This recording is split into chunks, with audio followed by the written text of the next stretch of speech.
Hi, I was just searching for chapter 5, which is thinking, building a critical thinking, emotional intelligence, and problem solving skills. And maybe I need those, because maybe I wasn't using those when I bought 2 pairs of shades and 3 hats. But maybe I was. Maybe I was thinking when I saved the tag so I can return it and get my money back tomorrow. So chapter 5 has 8 points, but there's 2 of those points that I found very important. And that was separating fact from opinion and thinking outside of the box.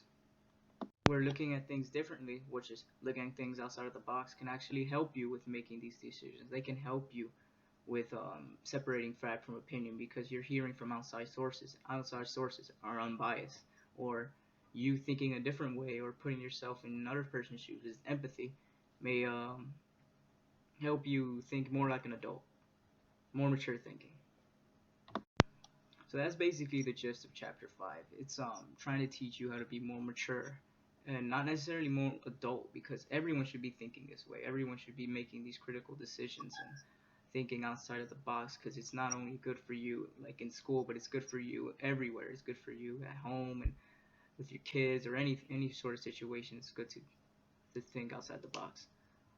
But yeah, that's what chapter 5 is trying to teach you. So thank you, chapter 5. I'm gonna stop talking in front of the camera because I can't stand this.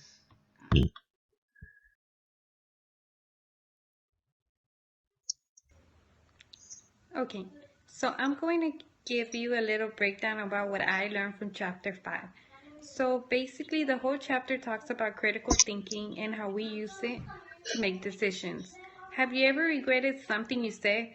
Yeah, I'm pretty sure we've all been there. But it's okay because we learn from it. Also, why is critical thinking so important?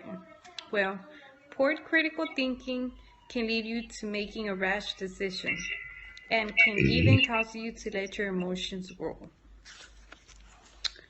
That's when our emotional intelligence skills kick in. This is knowing how you and others understand and manage your personal feelings and emotions in a rational manner that is important for both parties.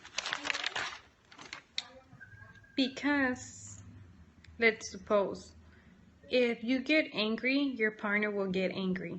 If you scream, he will scream. But if he sees that you are calm, then he will keep calm as well.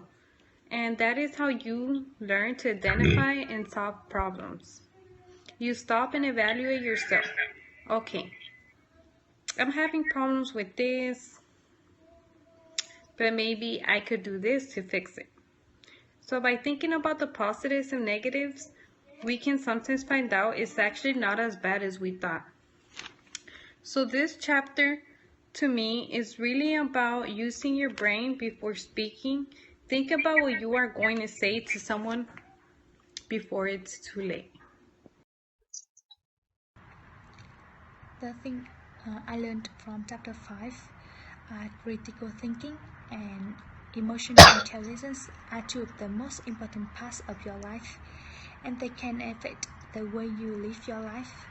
And to have a good critical thinking and emotional intelligence, you should use only credible and reliable sources.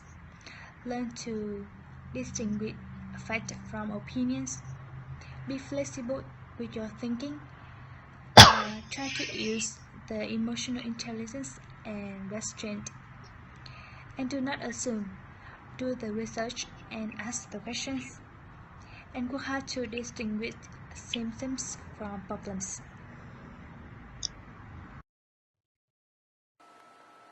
Okay, chapter 5. Where do I begin? Chapter 5 really boils down to 2 fundamental principles. One, how to problem solve. 2, how to problem solve under pressure.